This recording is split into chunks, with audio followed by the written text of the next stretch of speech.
Are we on? Yeah. We're working. Yeah.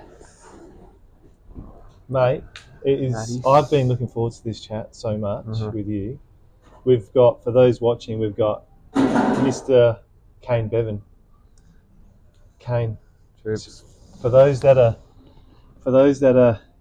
listening and watching, tell us about who you are, Kane Bevan. Yeah, so I suppose Maddie's got me on here as we've done a little bit of stuff together, haven't we, Matt? Since the age of probably, it's a good question actually. I reckon 10, 11. 10 years of age. Yeah. And how old are you now? 21, just turned. Wow. Yeah, it's a fair while. We sort of had a bit of a gap there for a while. Yeah, we did a little intermission, but rekindled sort of earlier this year, end of last year. And it's been good, mate. Good to get back going, rebuild that relationship. That's nice. So, Kane, I know you're very humble. It's hard to tell people how good you are, what you do. So, what do you do? Tell us what's this all about? Tell us a bit more about you, and what are your goals really? I guess that's probably where we should start. So I'm a footballer at the moment at the West Perth Footy Club. In terms of further ambitions from there, my number one goal would be to make it to the AFL, and has been since I was a young kid really. Big into my footy and doing what I can in order to make the strides required and to get to that high level and get the most out of myself, which obviously you've helped me a lot along the way. That definitely, that main ambition would be to get to the highest level I can, which would be the AFL. Yeah. Everyone talks about you being this mature age now. How old are you? 21. Only 21.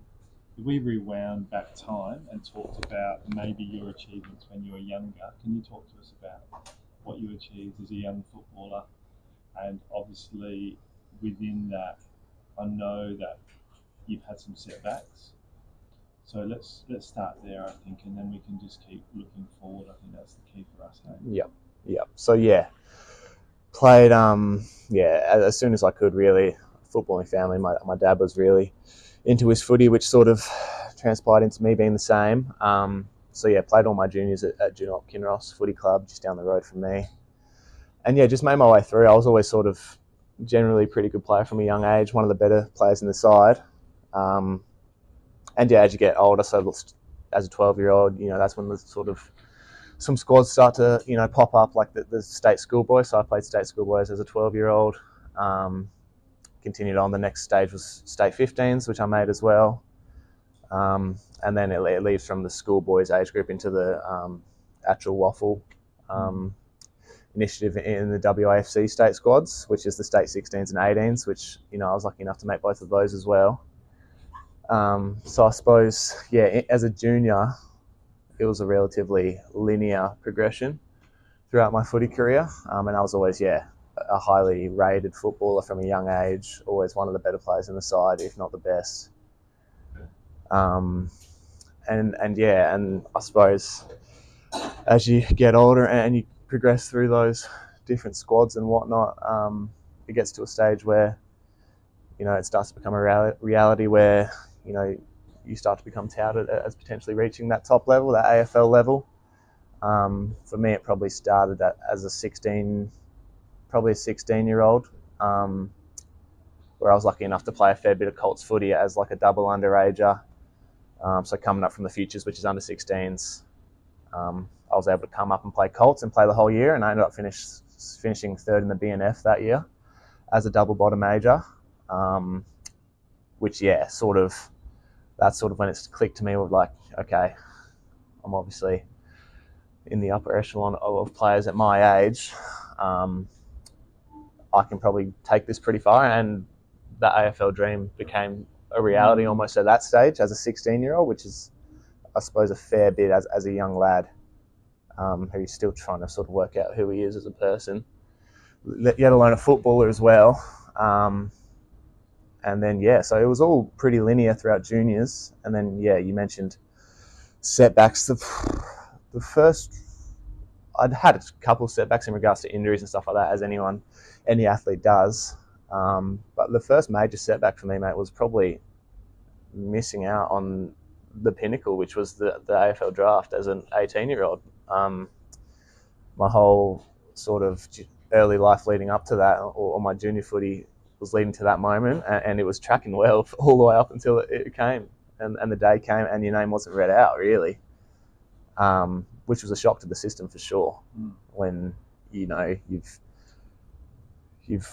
it's almost that, well, it is your identity for a lot of your youth, and leading up to that moment, and then it almost feels like it all falls down at the finish line in that aspect. So yeah, that's sort of the junior career, and that was sort of the first real major setback that I had. Yeah, I was thinking of you the other day. I was going for a beach walk, and I was sort of thinking about this podcast and what I was going to ask you, and there's a story that I heard on a podcast about a boxer who was in a fight, and he was absolutely dominating this fight. And this boxer had been through his boxing career, never lost anything, always got told he was just the best at everything. And he went into this ring thinking he was going to win. And he was, I think in the 5th round, he was just absolutely destroying this opponent. And then, for whatever reason, switched off or wasn't able to finish the fight himself, and actually ended up losing. Wasn't able to perform at his best, he felt. And his coach said to him about, how did it feel to lose your first fight? And what the reflection for those athletes, or that athlete, was that he'd actually never come across any adversity. He'd never actually had any setbacks, any failures in his life. So when it came to fighting for something, he actually hadn't learnt that skill set to be able to overcome that situation. So sort of, I guess he wasn't given all the tools of life to actually overcome that. And I guess when I thought of that story to share with you, because that boxer then ended up going on to be a world champion. But if it wasn't for that failure or that setback, he would have never have known. Or he had obviously had a very good mentor in his team. I was thinking of that for you because there's so much emphasis on young people that are talented at 17, 18 to make the AFL. And I think about you guys like your Matt Prittis, who I know you've recently been able to meet. I just feel like I want to be in your corner and help you realise that setback could be, and I believe it will be, the best thing that's happened to Kane Bevan, because that's kind of giving you this hunger and thirst to be even better as a person and athlete. And I feel like, as I've watched you grow over this season, I feel like maybe you're more ready to be in the arena of AFL now than that you would have been as an 18-year-old. And so maybe talk to me a little bit about that. Like, you had that chat with Matt Prittis, and you clearly love the game. Yeah. You clearly learned a lot about yourself and how you've overcome that. No, we're not calling your name out.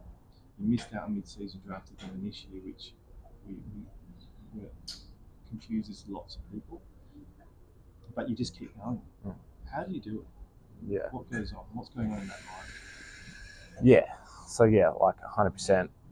As an 18-year-old, you're quite naive and you're inexperienced in adversity and in what it takes to really improve and get better as not only a footballer, but as a person as well. So yeah, 100% looking back now, like you said, that you see me as more ready than I was then, and I 100% agree. Whereas, with the setbacks I've faced over the last few years, and in order, keep picking yourself up and getting back on the horse, it teaches you that resilience and dealing with that adversity, and the constant pursuit of improving and getting better.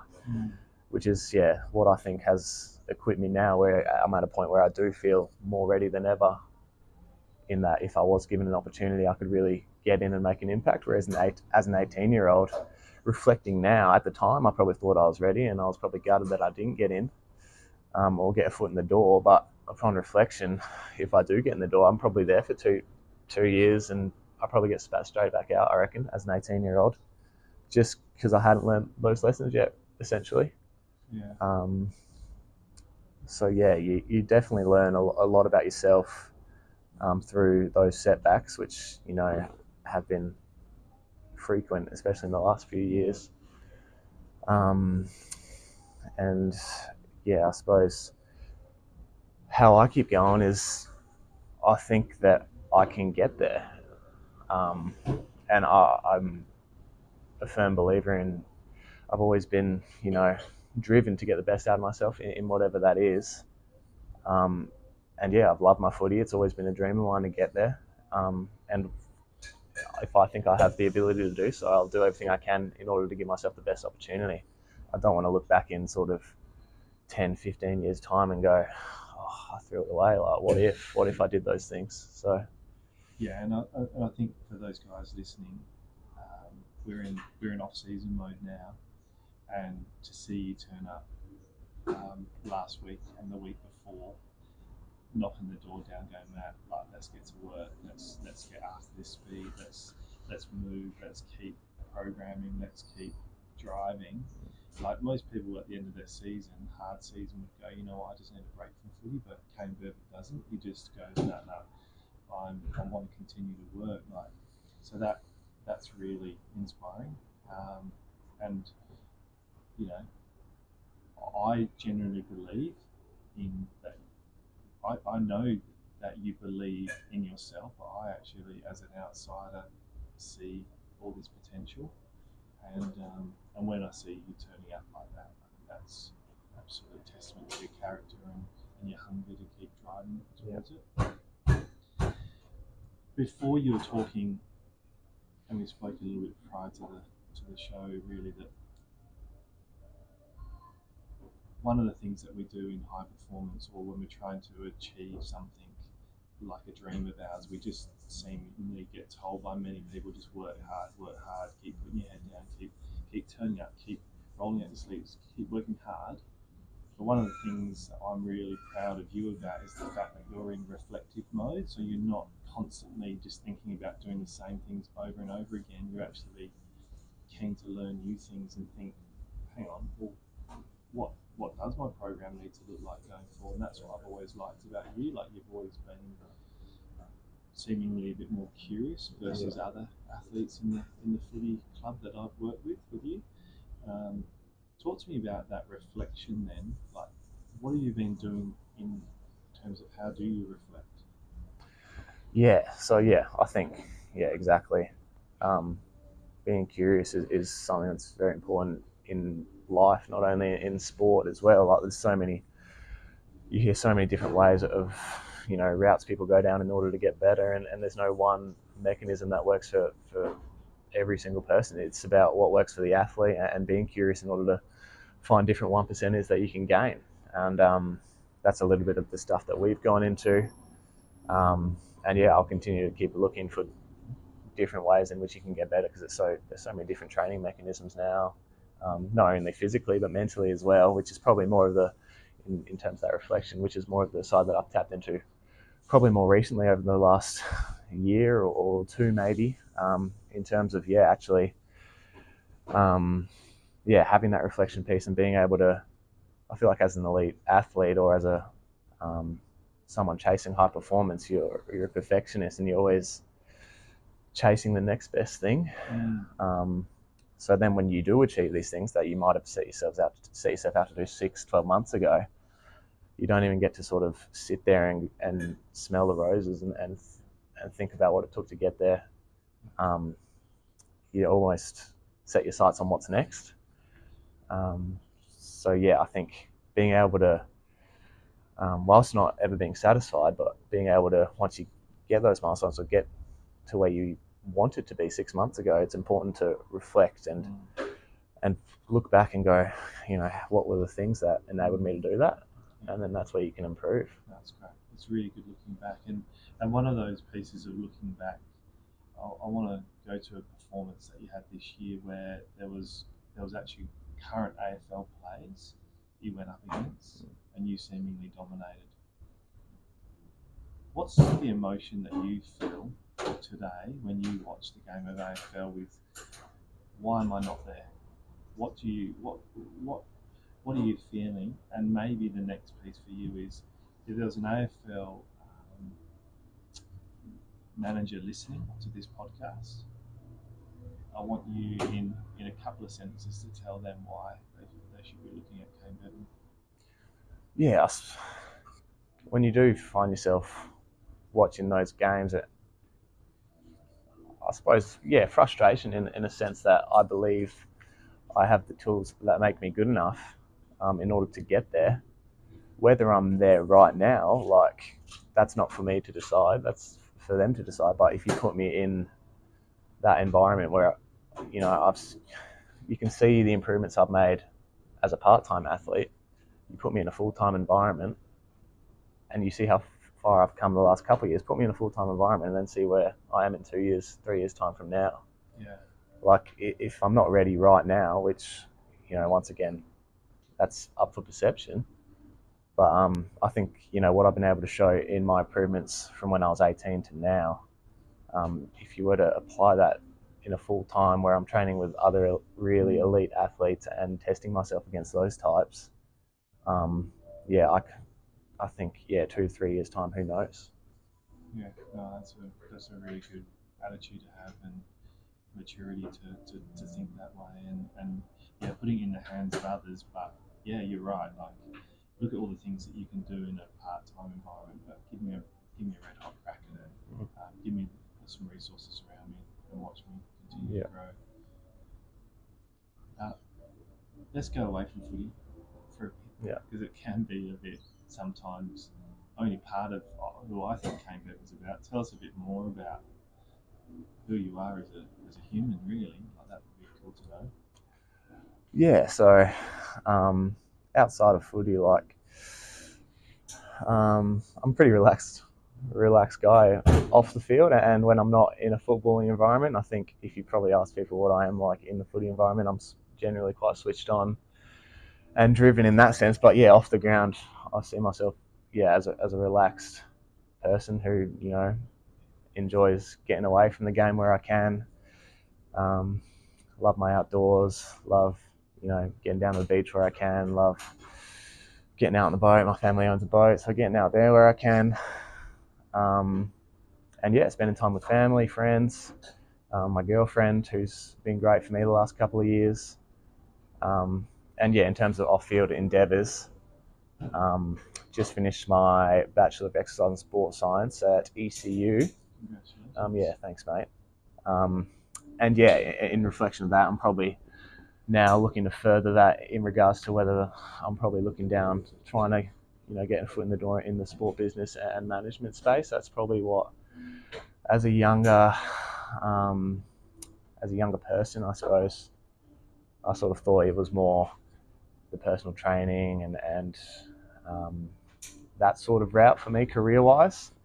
I thought that might, make me tick. But I think reflection now, in being exposed to sort of these different high performance environments that I have been throughout the past, I think my passion probably lies more in managing organisations or playing a part in them developing their high performance mechanisms, whether that's in the sporting industry or a business sense, preferably combining the two in terms of making sporting organisations run as effectively and making really positive environments for young athletes and elite athletes to come and get the best out of themselves. I think that's probably where my passion lies. In regards to getting there, there's probably more certification I have to do that. In regards to probably doing, whether it's a diploma in your sport management, sport business, that sort of realm. So that's something I'm looking into at the moment. But I think